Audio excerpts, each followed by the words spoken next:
خواتین و حضرات، ہمارے مہمان خصوصی وفاقی وزیر برائے تعلیم اور سائنسی ٹیکنالوجی خالد مقبول صدیقی صاحب تشریف لے آئے ہیں. ہمیں جو پروگرام کا ٹائم دیا گیا ہے ہم اس سے 3 منٹ آگے جا چکے ہیں. بہرحال آپ کا بہت بہت شکریہ، آپ تشریف لائے.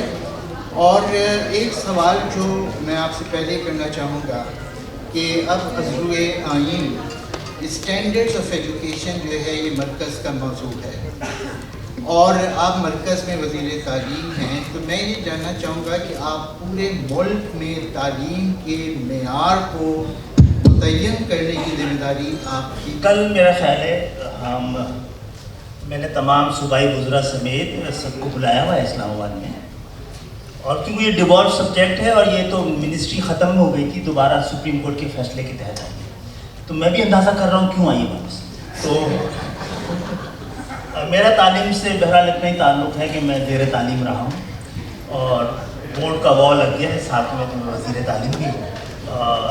جہاں تک تعلق ہے کہ معیار کا، جب مجھے یہ سچی بات ہے، یہ ذرا سیاسی بات ہو جائے گی، منسٹری آف چوائس نہیں تھی، ملی ہے تو جو اعداد و شمار دیکھنے کو ملے ہیں تو وہ اتنے ڈس ہارٹننگ اور پریشان کن تھے. ایک تو یہ اندازہ تھا کہ اعداد و شمار اس سے زیادہ سنگین ہوں گے جتنا کہ آفیشیلی ہیں. تو میں وزیر اعظم کے پاس گیا تھا کہ یہ تو اسٹیٹ آف ایمرجنسی میں ہے پاکستان کی تعلیم، اور کیونکہ ڈیوالو سبجیکٹ ہے اور 18ویں ترمیم جو کہ ڈیولوشن آف پاور کے لیے ہوئی تھی اور وہ ثابت ہوئی ایکیومولیشن آف پاور، تو آپ صرف مشورہ دے سکتے ہیں.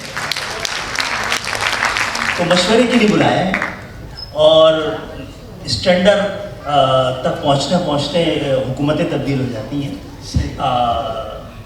خالد صاحب، میرا دوسرا سوال یہ ہے، پہلا سوال کا جواب مکمل نہیں ہوا. اچھا، تو اس کنفیوژن کو بھی دور کرنا ہے کہ دراصل یہ کس پہ تعلیم کے معیار کی ذمہ داری ہوتی ہے. ہمیں قبول کر لینا چاہیے کہ ہم ایک دنیا کے بدترین جاگیردارانہ معاشرے کا حصہ ہیں.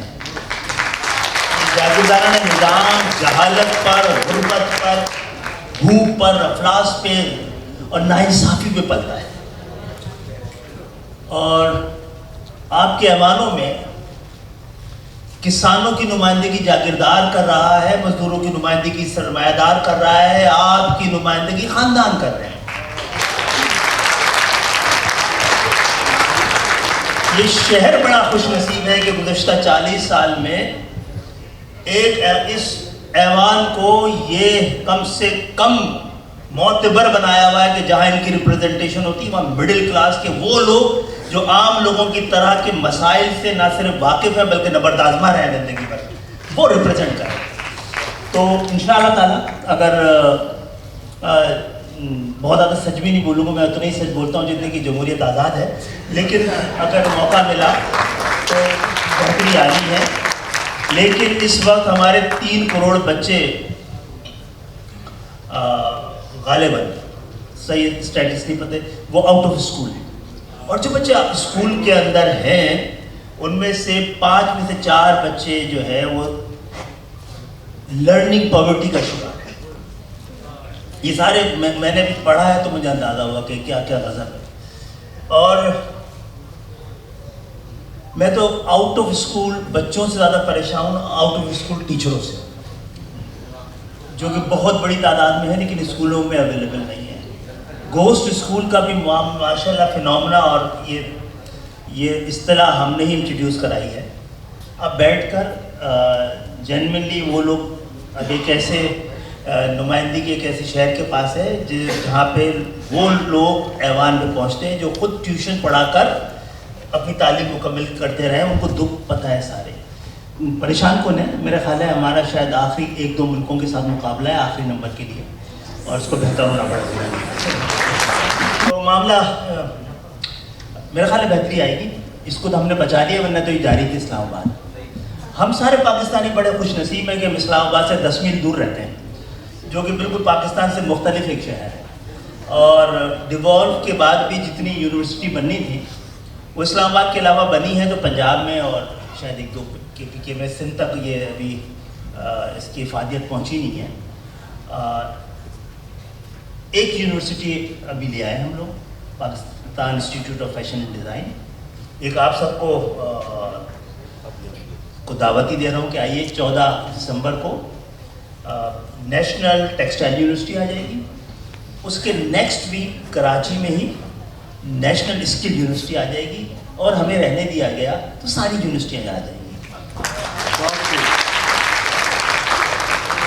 خالد صاحب, یونیورسٹیوں کے بارے میں آپ نے جو اپنا پلان بتایا, بہتر ہو کہ آپ یہ بھی بتائیں کہ جو آپ نے فرمایا کہ 3 کروڑ طالب علم بچے جو ہیں وہ آؤٹ آف اسکول ہیں. گورنمنٹ کی جو فگرز ہیں وہ کوئی 2.5 کروڑ کے آس پاس جو آفیشلی وہ مانتے ہیں 23.6. اچھا, اب یہ بھی آپ کے علم میں ہوگا کہ جو آؤٹ آف اسکول بچے ہیں ان میں ایک بڑی تعداد اسلام آباد کے بچوں کی ہے. وہ کسی صوبے کے نہیں بلکہ اسلام آباد اور اس کے مضافات میں جو اسلام آباد ہی کاؤنٹ ہوتا ہے اس کی بھی فگر آفیشل اس پہ موجود ہے. تو اس کے حوالے سے بھی میں چاہوں گا کہ آپ اپنا پلان بتائیے کہ ان بچوں کو اسکولوں میں کیسے آپ پہنچائیں گے. دیکھیں, یہ اگر جو بچے آؤٹ آف اسکول ہیں پاکستان میں, کیونکہ وہ شہری علاقہ ہے, وہاں پہ دیہات بھی ہے بہرحال, تو اور سچی بات ہے اسلام آباد اس طرح جاگیردارانہ نظام کے اس سفاکیت کے جال میں نہیں ہے. وہاں پہ غربت رہی ہے, تو میں نے آنے کے بعد وہاں پر میل پروگرام شروع کروایا, جس سے کہ انرولمنٹ بھی بڑھ رہا ہے اور حاضری بھی بڑھ رہی ہے.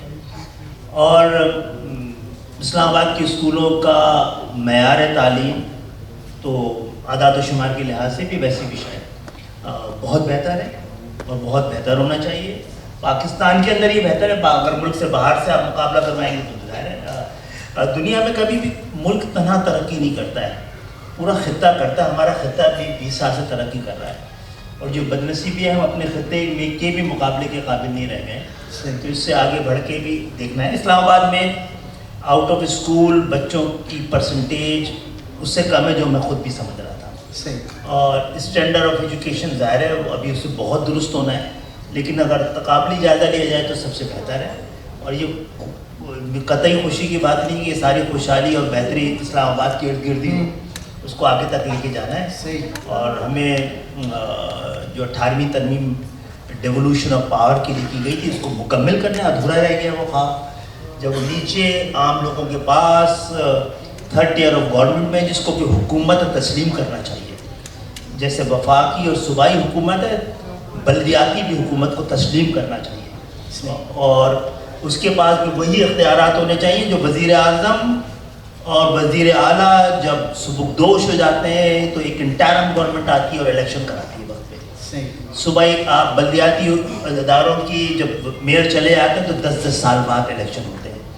تو یہ سب چیزیں بہتر ہوں گی, اور ان کو یہ پرائمری اسکول ان کے کرنے کا کام ہے, اور اس کے بغیر کام نہیں چلے گا. ابھی خواتین کا ذکر ہو رہا تھا, بچیوں کا ذکر ہو رہا تھا. میں نے اپنی کالج سے میڈیکل کالج کی ایک دن بس میں جھانکا تو 3-4 سہمے لڑکے نظر آئے. اور ابھی وزیر کی حیثیت سے مجھے پنجاب میں بھی موقع ملا ہے, کراچی میں موقع ملا ہے. تو یہ کوانٹٹی کا معاملہ نہیں ہے, کوالٹی کا معاملہ بھی ہے. ساری گولڈ میڈلسٹ میں سے بھی 70% لڑکیاں ہیں. تو اب پاکستان جو آپ نے کہا ہے بدلتا ہوا پاکستان ہے, اس کو قبول کیا جانا چاہیے. اب سیاستدانوں کی بیویاں اور بیٹیاں اور بہویں ایوانوں میں نہیں ہونی چاہیے. عام بچیاں ان کو کھڑا کر کے الیکشن میں دکھا کے ایوانوں کی ضرورت ہے. اور میں ساتھ ہی والدین سے کہوں گا, خاص طور پہ ماؤں سے کہوں گا, شوہروں سے کہوں گا, ساسوں سے کہوں گا کہ اگر آپ اپنی بہو کو بیٹی کو چمٹا ضرور پکڑائیں, لیکن اس نے اگر اسٹیتھوسکوپ حاصل کرنے کی تعلیم حاصل کی ہے تو وہ بھی اس کو پکڑا رہنے دیں, اس کو نشتر بھی تھامنے کا حوصلہ دیں. ہمارے دور میں تو بچیاں سرجری میں نہیں جاتی تھیں, بڑی تعداد میں سرجری میں جاتی ہیں. تو ویسے تو ہماری قوم کو بھی اب جہاں پہ ہم کھڑے ہیں کنزرویٹو ٹریٹمنٹ سے کچھ نہیں ہونا ہے, ایک ریڈیکل سرجری کی ضرورت ہے. اس پورے معاشرے کو تیار کریں کہ جو بچیاں پڑھی لکھی کوانٹٹی اور کوالٹی کی آ رہی ہیں ان کے لیے جگہ بنایا. آپ آج 80% بچیاں جو پڑھ رہی ہیں وہ گھر پہ بیٹھ رہی ہیں تو یہ قومی نقصان بھی ہے, کوالٹی وائز بھی کوانٹٹی وائز بھی. پاکستان کو مبارک ہو کہ اس کا بیٹر ہاف خواتین ہے آج کے پاکستان کی آبادی میں. بہت بہت شکریہ.